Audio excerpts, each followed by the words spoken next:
घोड़े वाली मस्जिद। गंदी गली और जनाना अस्पताल रोड के संगम पर एक 2 मंजिला कुशादा मस्जिद थी। मस्जिद की चारदीवारी के अंदर ही छोटा सा प्राइमरी स्कूल भी मस्जिद की इंतजामिया के जेरे सरपरस्ती जारी व सारी था। मस्जिद के एक मौलाना उस प्राइमरी स्कूल में टीचर के फराइज भी सरंजाम देते थे। मौलाना अपनी क्लास को मस्जिद के सहन में बिठाकर पढ़ाया करते। क्लास का मॉनिटर ऊंची आवाज में सुर लगाता, 1 दूनी दूनी 2 दूनी 4।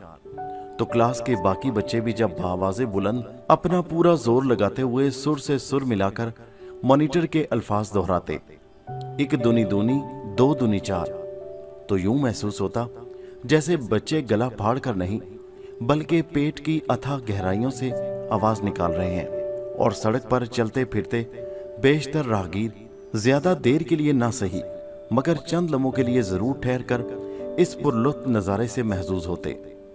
मैं भी उन्हीं होनहार बच्चों में से एक था और उस मुकाबला में मुजस्सम शरीक होता कि 1 दूनी दूनी 2 दूनी 4 गाते हुए किसकी आवाज़ सबसे ज़्यादा बुलंद निकलती है। हमारे मौलाना साहब भी एक अजीब चीज़ थे कि हमें 1 दूनी दूनी 2 दूनी 4 के धंधे में लगाकर खुद बैठे बैठे पहले कुछ देर ऊँगते रहते और फिर वो लम्हा आता जब उनका मुंह खुल जाता और वो बाकायदा बच्चों की सुर के साथ सुर मिलाकर खराटे लेने लगते। उनकी आंख तब खुलती जब बच्चे थक हार कर खामोश हो जाते। तब अचानक उनकी आवाज़ गरजती, ओए कमबख्तो, चुप क्यों थी गए हो, यानी चुप क्यों हो गए हो। और ऐसा लगता जैसे हमारी बैटरी अचानक फिर से फुल चार्ज हो गई हो और हम एक बार फिर पूरे जोशो खरोश से वही राग अलापना शुरू कर देते। एक बात मुझे बहुत देर से समझ में आई कि मौलाना को ये कैसे पता चल जाता था कि इतने बच्चों में से किसकी आवाज़ ठीक तौर से नहीं निकल रही। ये उक्दा भी बहुत देर बाद मुझ पर खुला। दरअसल होता यूं था कि जब हम गाते थे तो एक खुदकार निज़ाम के तहत दाएं बाएं झूमते भी थे। मौलाना जब नज़र उठाकर देखते तो उन्हें फौरन पता चल जाता कि फलां कोने वाला बच्चा दाएं बाएं हिल नहीं रहा है और सराइकी में यूं गोया होते, ओए मकबूल खड़ा थी, इथा मकबूल खड़े हो जाओ और इधर आओ।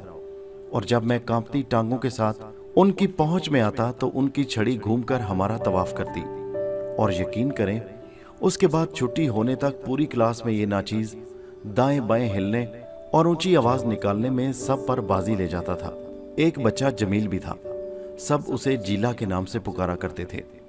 उसे एक बुरी आदत थी, वो हर वक्त अंगूठा चूसता रहता था।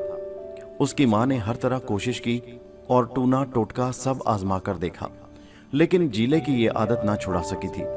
उसकी माँ एक रोज उसे घोड़े वाली मस्जिद में छोड़ आई। चंद दिन तो उसका रोना धोना और अंगूठा चूसना मौलाना ने बर्दाश्त किया। एक दिन उन्होंने उसे अपने बिल्कुल करीब बिठा लिया। वो मुंह में अंगूठा डालता और मौलाना की जो ही नजर पड़ती वो झटके से उसके अंगूठे वाले हाथ पर थप्पड़ मारकर बाहर निकाल देते। 4-5 बार तो ये अमल दोहराया गया। फिर मौलाना का गुस्सा काबू में ना रहा और अब की बार उसके मुंह से अंगूठा निकालकर अपने मुंह में डालकर चबा डाला। उसके अंगूठे से खून टपकने लगा तो एक दूसरे बच्चे को कहा कि इसे इसके घर छोड़ा। वो कई दिन मस्जिद ना आया। कोई भी उससे पूछता, ओए जीले ये अंगूठे पर क्या हुआ, तो उसका जवाब होता, मुल्ला जी नू भूख लगी ते उन्होंने दंदी वड़ लई, यानी मुल्ला जी को भूख लगी थी तो उन्होंने काट लिया। जीला अब 4 जवान बच्चों का बाप है। मेरे इल्म में नहीं कि उसने अंगूठा चूसना छोड़ दिया है या बच्चे भी उसकी इमामत में बाजमात अंगूठे चूसते हैं। मैं अक्सर सोचा करता था कि उस इतनी खूबसूरत मस्जिद को लोग घोड़े वाली मस्जिद क्यों कहते हैं, जबकि मुझे उस मस्जिद में हमेशा इंसान और इंसानी बच्चे ही नजर आए थे। कभी कोई घोड़ा नजर नहीं आया था।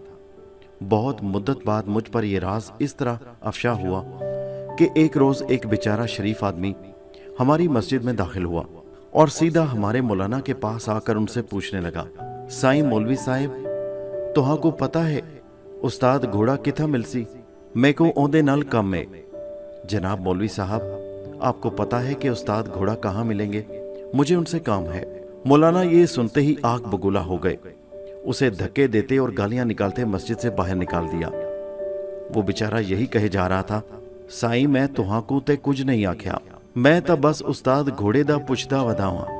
حضرت میں نے آپ کو تو کچھ نہیں کہا، میں تو صرف استاد گھوڑے کو ڈھونڈ رہا ہوں۔ مجھے بعد میں ادھر ادھر سے پوچھنے پر پتا چلا کہ ہمارے مولانا کی چڑ گھوڑا تھی اور وہ مسجد کے محتمم اعلیٰ تھے، اس لیے یہ مسجد گھوڑے والی مسجد کے نام سے مشہور ہو گئی تھی۔ استاد گھوڑے کو ڈھونڈنے والے شریف آدمی کے ساتھ شاید کسی نے مذاق کیا تھا اور تماشا دیکھنے کے لیے اسے مولانا کے پاس ہی بھیج دیا تھا۔ یہ بات میرے لیے ہمیشہ معمہ ہی رہی کہ مولانا کو گھوڑے کا نام دینے والی عظیم ہستی آخر تھی کون۔